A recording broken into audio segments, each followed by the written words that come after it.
the angel of death and he says, "What's up?"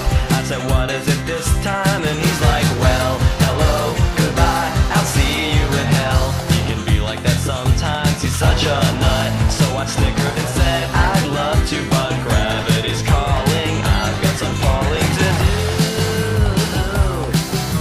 I'm in a state of shock, but it's something new.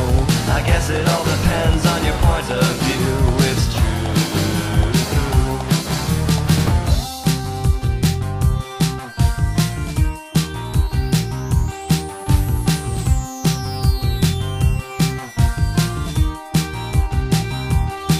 This is boring, yes I'm falling, but it's taking quite a while. My destination is impending, might as well go out in style. I put my arms out to the skies, whistle a tune and close my eyes, trying to briefly realize perpetual motion. Suddenly, giant tentacles rise from the open sea, and with total precision they lasso me. It's a monstrous squid